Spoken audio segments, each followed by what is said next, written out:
G'day and welcome back. Today we're going to dive into part 2 of this little investigation that we're doing into mass shootings, gun control legislation, and more specifically, the Port Arthur Massacre. So let's jump straight into this because there is a fair bit of ground to cover. So I probably will break it down into a few more parts because I don't want these videos to be too long. Before we get into Port Arthur, I'm just going to recap what we covered in the previous video in part 1. So we looked at the works of 3 authors, Ed Griffin, Dr. John Coleman, and Eustace Mullins, and that they were revealing the intention of globalists to establish a one world government referred to as the New World Order, and that government's philosophical foundation would be collectivism. We then looked at some quotes from David Rockefeller, who donated the land that seats the headquarters of the United Nations, that this global government, the center of this global government would be the United Nations, and that the United Nations position on gun control is clearly symbolized as the gun knot. So then I posed a question. I said, okay, let's like a mental exercise, if you haven't read the works of these people or other books like it, let's take into consideration the possibility that this is a legitimate claim, that there are globalists, which clearly they are, and that their objective is to establish a one world government. And part of that process will require disarming sovereign nations. How do you think they might go about doing that? And then I said, do you think they might send, in some UN peacekeepers to take guns by force? Highly unlikely, probably not. Are we seeing any evidence of that in reality? No, we're not. So could there be an alternative? And that's where we touched on the work of Gustave Le Bon and a quote from his book, The Crowd, highlighting the significance of human thought, and that the real changes that occur in the world, that this is their origin. Then we went from there onto Edward Bernays, a man who had, mastered the art of manipulating masses of people, controlling and directing human thought. So that can be done. His work was published in 1929. So, how far has the science and the technology of that particular discipline come since then? Only a long way, one can imagine. Then we looked at some of the mass shootings that have taken place so far. If this plan was in effect and it was being implemented by way of a more subtle psychological approach, is there any evidence, is there any patterns that we could see in reality that might suggest that this is in fact the case? And so we looked at the Hungerford Massacre, the Dunblane Massacre, the Port Arthur Massacre, the Christchurch Massacre, and the one that took place recently in Nova Scotia. And yes, there is a pattern. The pattern is that after these tragedies occur, gun control legislation is passed, that individual rights contract and state and government power expand. So now, having sort of created that framework and that context, let's get stuck into the Port Arthur Massacre.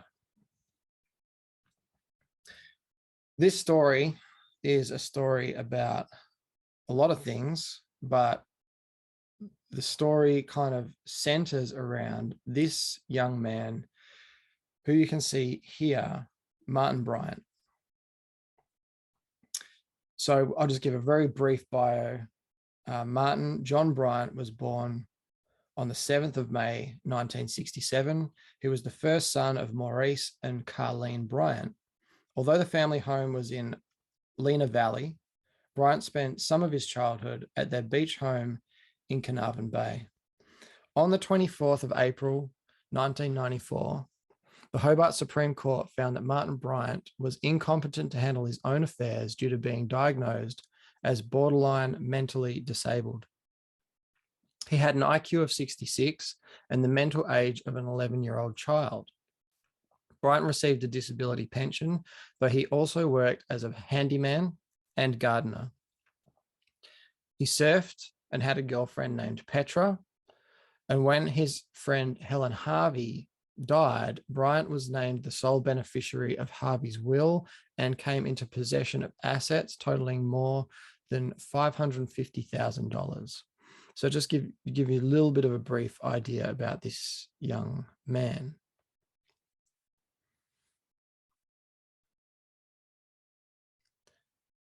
All right, let's start with a couple of quotes again. We have the Premier of New South Wales in 1987, Barry Unsworth, said, quote, "There will never be uniform gun laws in Australia until we see a massacre in Tasmania."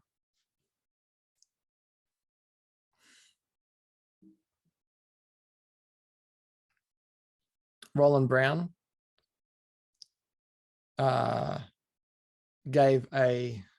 made a statement similar to the one I have here in 1995. And then in 1996, he said this, quote, "All Australians are warned that if the Tasmanian government doesn't enact proper firearm laws, then a massacre of monumental proportions will occur," end quote. And he was the spokesman for the Tasmanian branch of the Coalition of Gun Control. Deputy Prime Minister Tim Fischer, May 1996, this is 1 month after the Port Arthur Massacre, said, quote, "If we don't get it right this time, gun control legislation, next time there is a massacre, and there will be, then they'll take all our guns off us," end quote. So, what can we say about that? What would compel statements like that? Are these guys psychic? Is this some bizarre, freaky coincidence? I mean, how does Tim Fischer know there will be a next time if we don't get it right this time? Or more logically and more rationally, were these guys privy to a plan that was being implemented prior to its execution? We'll just briefly go over the timeline. So we're told that Martin Bryant left his home in Newtown, Hobart, at approximately 9:47. He travelled to Fawcett, arriving sometime around 11 a.m.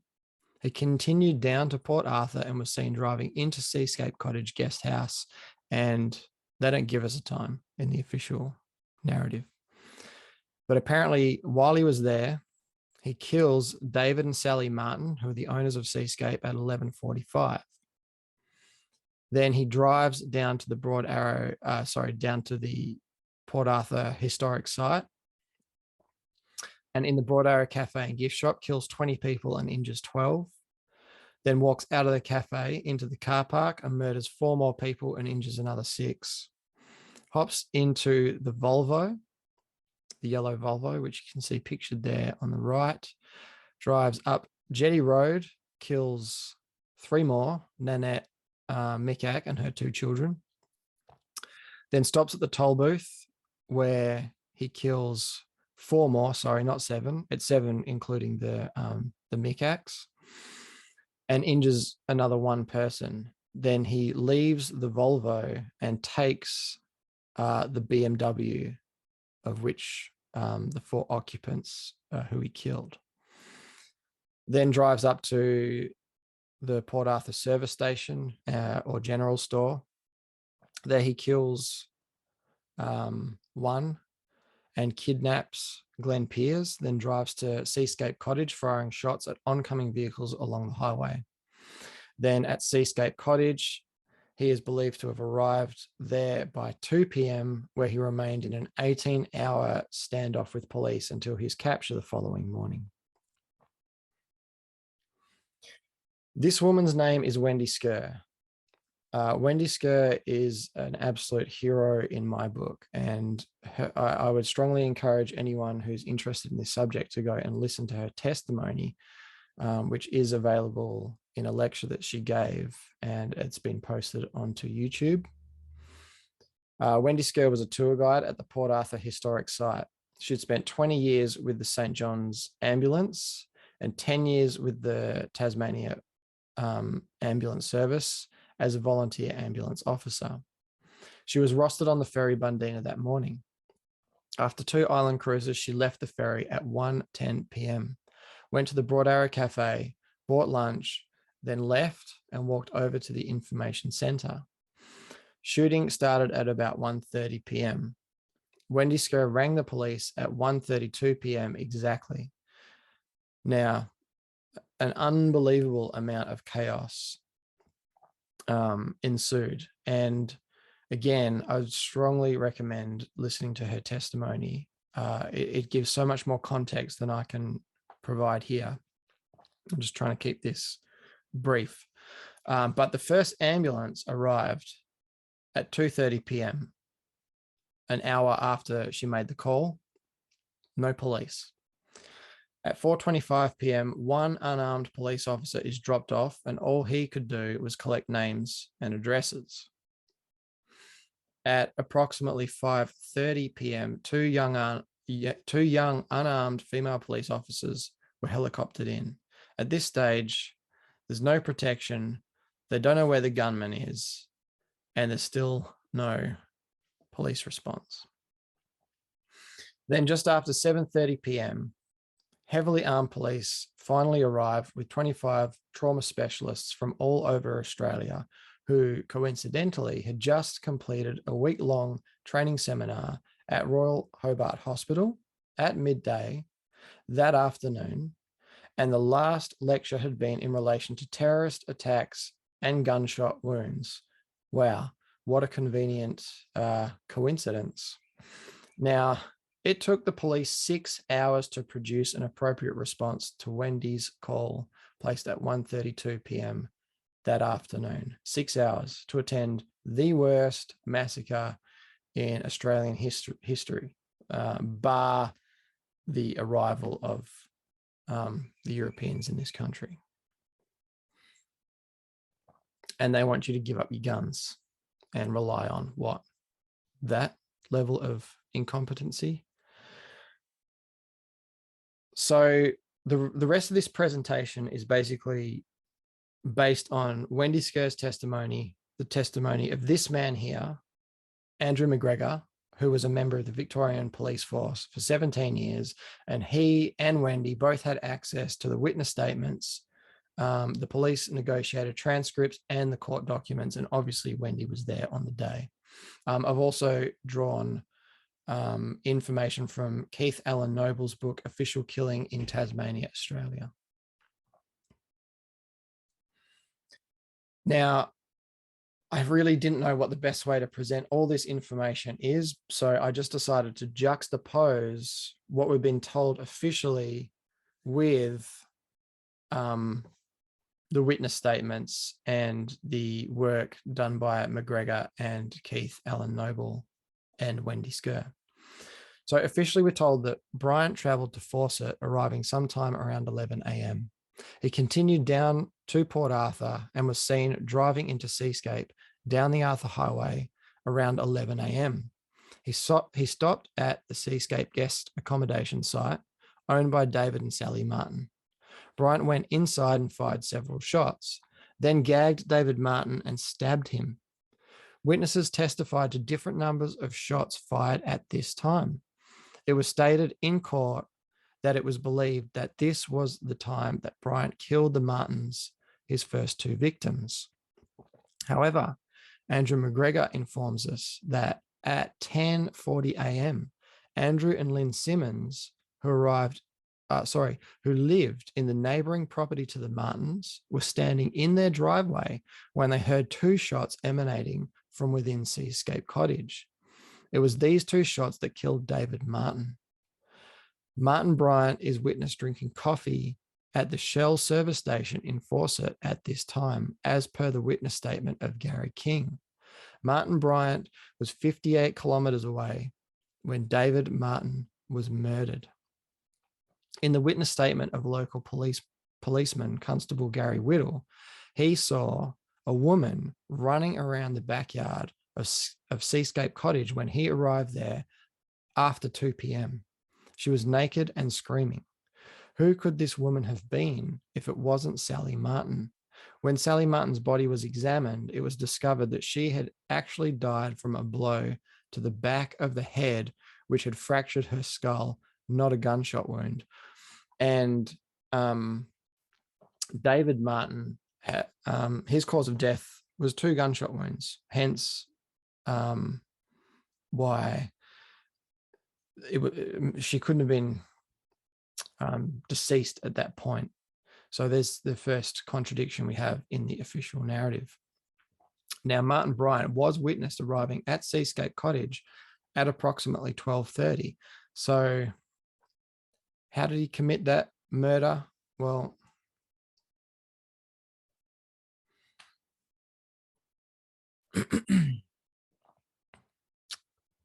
officially, we're told that Bryant drove to Port Arthur, taking the keys to the Seascape properties after locking the doors.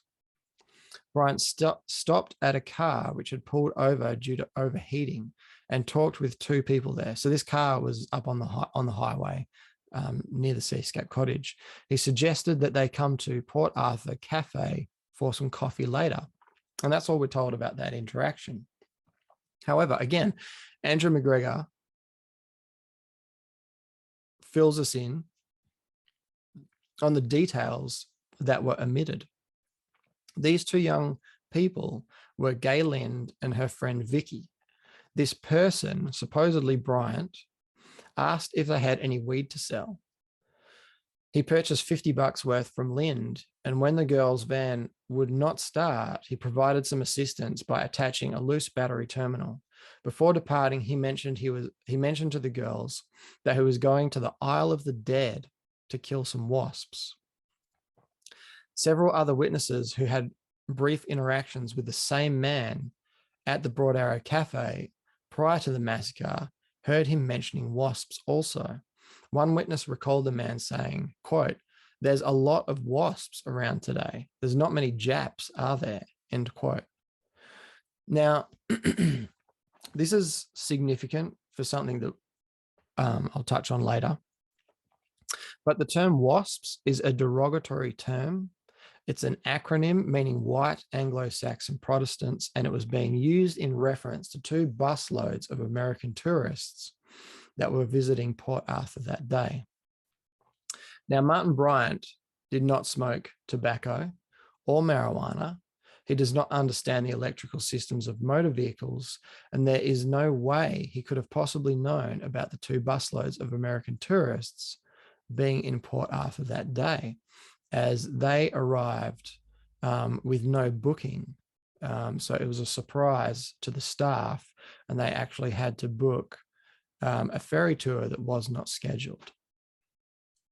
And like I said, we'll come back to that later on.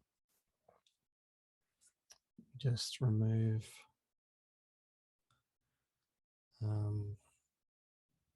Okay. So, Broad Arrow Cafe and gift shop murders. Officially, we're told that 29 rounds have been fired in the cafe and gift shop areas in approximately 90 to 120 seconds. killing 20 people and injuring 12. Andrew McGregor tells us that 19 of the 20 people killed in the cafe died from a single shot to the head. And that this level of killing efficiency immediately places Martin Bryant in the same category as the top anti-terrorist combat shooters in the world. And remember, this is a guy that has been deemed incompetent to manage his own affairs by the Hobart Supreme Court. Yet he managed to pull that off somehow. Not only that, he hit 32 people with 29 rounds. That's exceptional shooting accuracy, that is. So officially, we're told that 44-year-old Anthony Nightingale stood up after the sound of the first shots fired. Nightingale yelled, "No, not here." Bryant pointed the weapon at Nightingale as he leaned forward, and he was fatally shot through the neck and spine. Bryant then turned towards Tony and Sarah Kiston and Andrew Mills. Okay, so unlike everybody else who hit the deck and hid, Anthony Nightingale shoots to his feet and tries to engage in some sort of dialogue with the shooter. That's pretty bizarre. What more can we learn about that? Well, Andrew McGregor tells us that Anthony Nightingale and Andrew Mills were both Australian intelligence agents on duty for ASIO. Now, also, former Royal Air Force officer Graham Collier was shot in the neck, but he survived. Collier had the best opportunity to observe the gunman, and in his witness statement said, quote, "He seemed somewhere between about 20. He looked like he might have had a lot of acne, a pitted face," end quote. Now, neither of these descriptions fits Martin Bryant, who had a clear and smooth complexion, as you can see in his photos. He had perfect skin. He was 10 days away from his 29th birthday. Graham Collier says that it was not Martin Bryant who shot him. All witnesses who observed the gunman said he was in his late teens or early 20s. And Graham Collier was adamant that he never saw anything in the media about the man who shot him.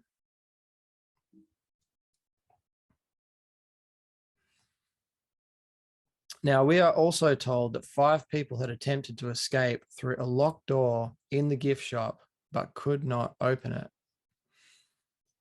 According to all survivors, and this is from Andrew McGregor again, both inside and outside of the cafe, the shooting actually lasted approximately 5 to 7 minutes.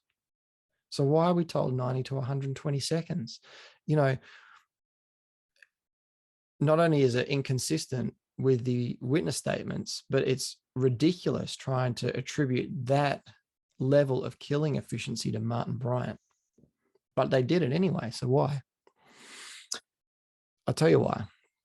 The reason the time was officially reduced to a near impossible 90 to 120 seconds is due to insurance implications and a duty of care regarding 7 dead bodies in the gift shop area, 5 of them laying at the emergency fire escape. The other 2 were staff members who knew the door would not open.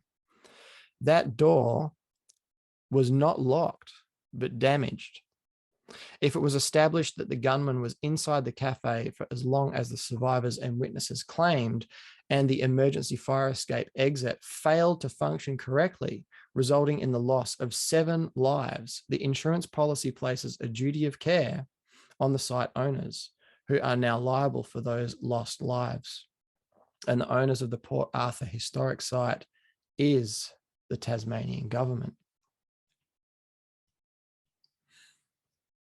The shooter then leaves the cafe, heads out into the car park, where he murders 4 more people, and I believe injured another 6 out there pretty severely. And somehow these images that you're seeing here, most of them are photos, some of them are screen grabs from video. This is what was used as evidence that Martin Bryant was the shooter in Port Arthur that day. How that passes for evidence, I will never know.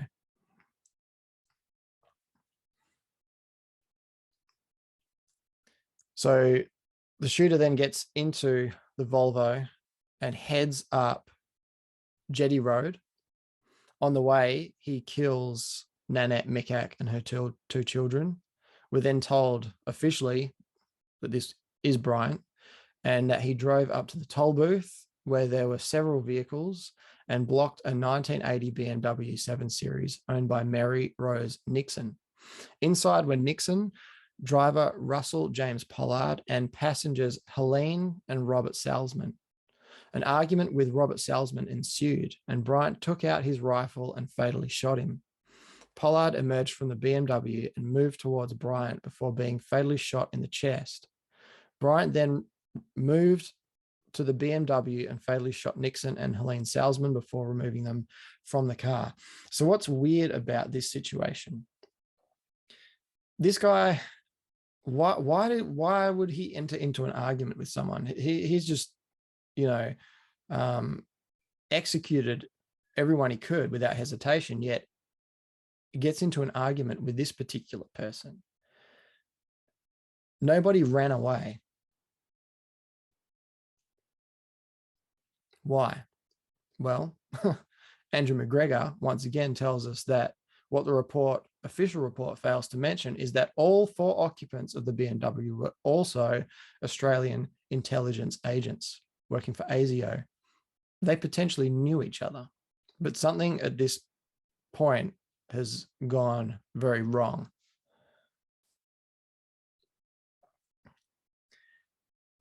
So after taking the BMW, Bryant supposedly stops at the Port Arthur service station where he murders Zoe Hall and abducts her partner Glenn Pearce, shoving him into the boot of the vehicle. Bryant fires into 4 different vehicles on his way to Seascape Cottage before taking refuge inside the cottage. Sometime after he stopped, Bryant removed Pearce from the boot and handcuffed him to a stair rail within the house. And he also set the BMW on fire, we're told. And he is captured the following morning on the 29th of April, when a fire starts in the guest house, presumably set by Bryant. And notice the language again, presumably is just, that doesn't tell you anything. Well, it does tell you something, but not about the facts on the day. It was discovered that Glenn Pearce had been shot during or before the standoff and had died before the fire. The remains of the Martins were also found. So, local police. That's a good question to ask. Where are they? Let me just bring this little... okay. Where are the local police who could have responded to this horrific situation? Well, according to the witness statement of Jim Laycock and Kyle Spruce, a police officer did, in fact, arrive on the scene in a marked police vehicle. He'd seen the dead bodies at the toll booth and arrived at the service station approximately 3 minutes after Zoe Hall had been shot. He then took off, apparently in pursuit of the gunman, never to be seen or heard of again within the events that constitute the Port Arthur Massacre. This man was Constable Chris Isles. He had been the local police officer at Nabina for 12 years, but had been transferred to Sorel 6 months prior to the massacre. His presence at the scene and subsequent disappearance was never mentioned in any of the official reports. It's kind of weird. So we have Constable Paul Hyland, who was the officer that had replaced Chris Isles at Nabina 6 months prior.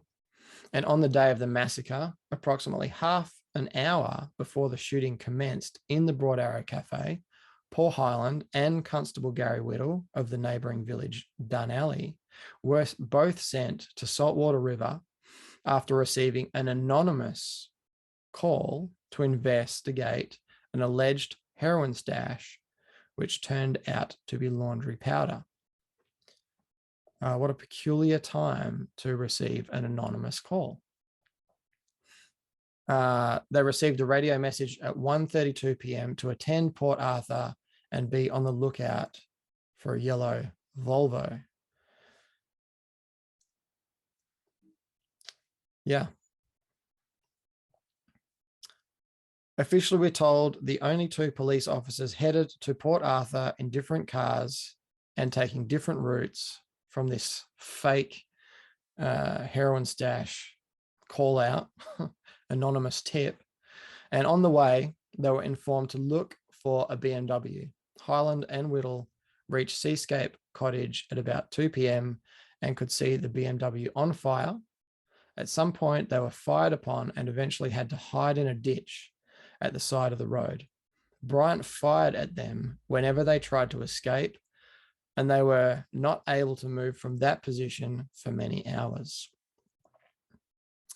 And again, huge amounts of information omitted from the official report. So again, Andrew McGregor informs us that there is, however, another policeman to enter the scene, Sergeant Andrew Mark Fogarty, pictured, there. Sergeant Andrew Mark Fogarty is from Bellarive Police Station, and he is also a team leader with the Special Operations Group, the SOG, which is the tactical wing of the Tasmania Police Force. The official report makes no mention of Fogarty's presence, and Fogarty's presence is significant.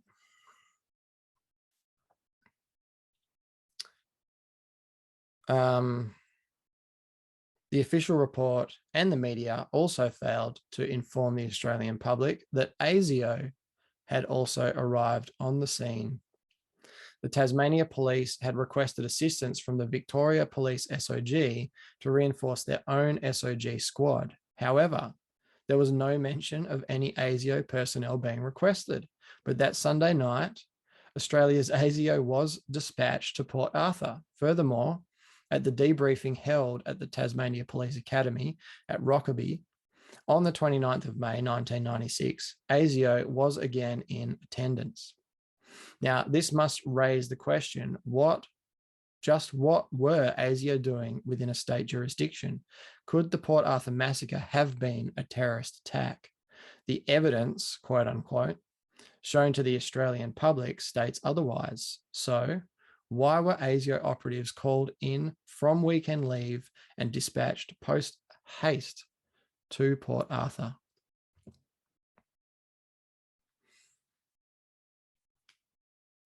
Enter Michael Charles Dyson, another profoundly significant character. All right. Officially, we're told that around 9 p.m., the Police Special Operations Group had arrived at Seascape and were eventually able to assist in extracting the policemen from the ditch to safety under cover of darkness, riot shields, and bulletproof jackets.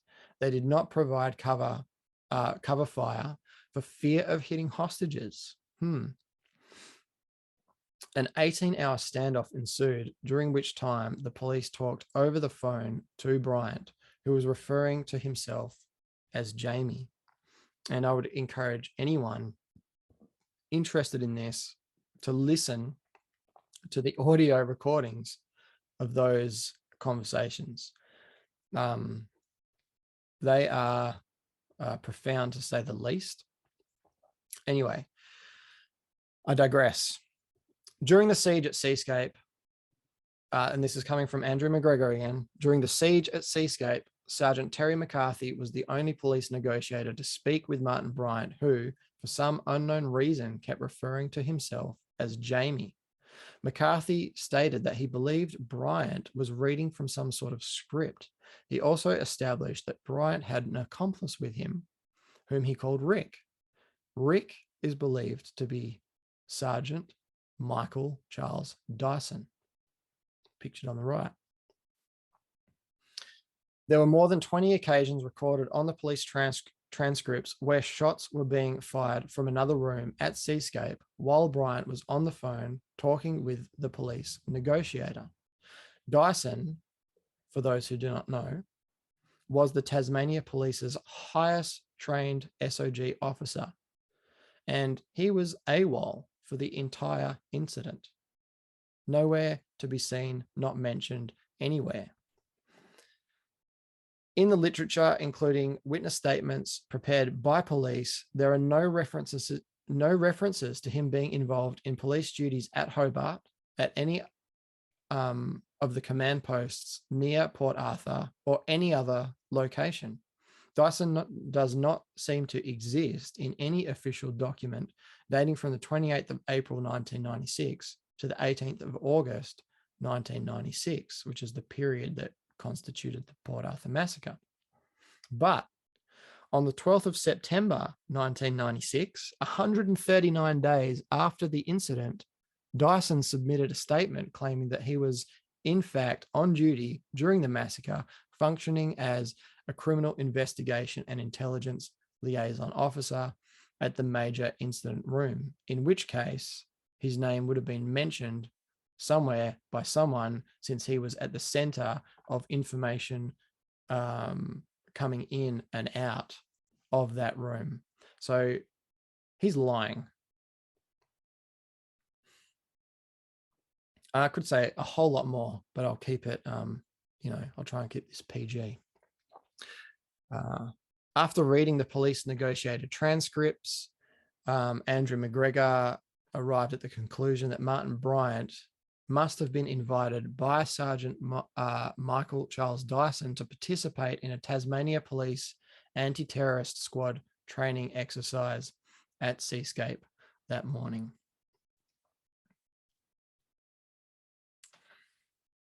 So Terry McCarthy, this is the police negotiator, and in a post-massacre interview, Terry McCarthy said, quote, "I expected him to be in a highly agitated, aggressive state, or alternatively, sort of coming down and coming to terms with the reality of what he'd just done. But he didn't fit either of those two stereotypical ideas I had, and he was quite calm, collected, a childlike, effeminate sort of voice, and we were straight into a conversation. Bizarre. It was quite bizarre," end quote. And in his discussions with McCarthy, Bryant told him the hostages were all okay, that no one was hurt, and that he'd made them tea and bacon and egg sandwiches. And like I said, I highly recommend listening to the recordings of those conversations, whatever you can find, because just Bryant's voice alone would indicate to anyone listening that he is not just gone and done what he's being accused of. Clearly has really no idea about what's going on. But in one of those conversations, he also said this. This was Martin Bryant, and he said, "One of your boys is right outside, northeast, I'd say, with an infrared scope. Could you just ask him to move on? He's going to shoot your main man." And they agreed and had the marksman move on. Now, the SOG were under strict orders not to fire at the gunman, as well as orders not to approach or enter Seascape Cottage, because the police action plan presented to Superintendent Bob Fielding, pictured on the right, estimated a police casualty rate in excess of 30%. That's extreme. That's this incompetent person receiving a pension from the Hobart Supreme Court.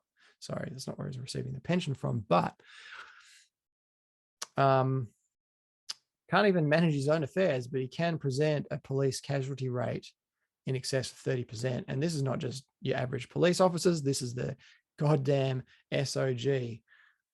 This Martin Bryant is quite a character. How he concealed that from people is beyond me. But officially we're told, sorry, I digress again.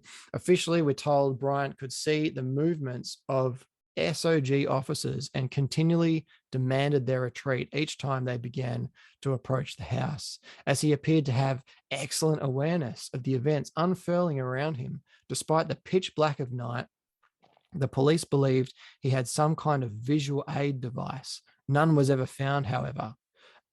A man was spotted on the roof of an adjacent building at one point believed to be Bryant.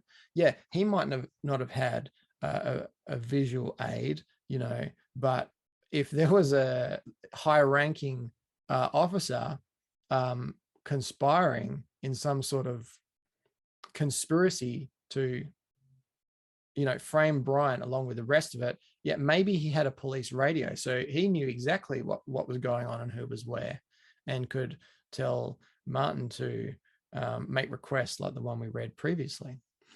Just a thought, just an idea. I don't know. Anyway, let's get this little, all right, there we go. So yeah, here's a little bit of sarcasm from me. At this point, you're expected to believe that a guy with an IQ of 66, the mental age of an 11-year-old child who's been deemed incompetent to handle his own affairs by the Hobart Supreme Court, is making cups of tea, bacon and egg sandwiches, talking with a police negotiator, and at the same time somehow appearing on the roof of an adjacent building, executing very good siege tactics, creating the illusion that there is more than one gunman, and is considered to be a legitimate threat to the lives of more than 30% of the police present at the siege. I don't know who buys this stuff, but that's what they're selling. And it seems like the majority of people accepted it. And that's really sad. And that's an understatement. Again, officially, we're told that Bryant was captured the following morning when a fire started in the guest house, presumably set by Bryant. Again, all these presumptions. How thorough are these people? They don't give you any facts, or, you know, or if they do give you facts, they're completely taken out of context. Anyway, he ran out of the house at 8:24 a.m. with his clothes on fire, suffering burns to his back and buttocks. He was arrested and taken to hospital for treatment. Okay. So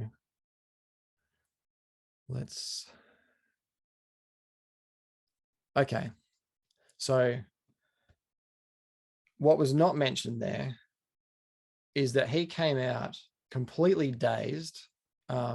Some researchers thinking that he'd been given a cocktail of drugs, that he didn't know where he was. He asked if his girlfriend had gotten out, and it also took the police 11 minutes to make the arrest. He was not arrested immediately on the spot. They obviously weren't really sure what was going on and what they were supposed to do. So I will wrap this one up here. There's still quite a lot to get through, but I don't want these videos to be too long. So again, thanks for listening. I hope this has been interesting. I find this stuff fascinating, and I feel motivated and passionate to share this story and the stories of the people that were involved in this monumental incident. So please give us a like if you're enjoying this, subscribe if you're interested in this content, and I'll catch you guys on the next one. Peace out.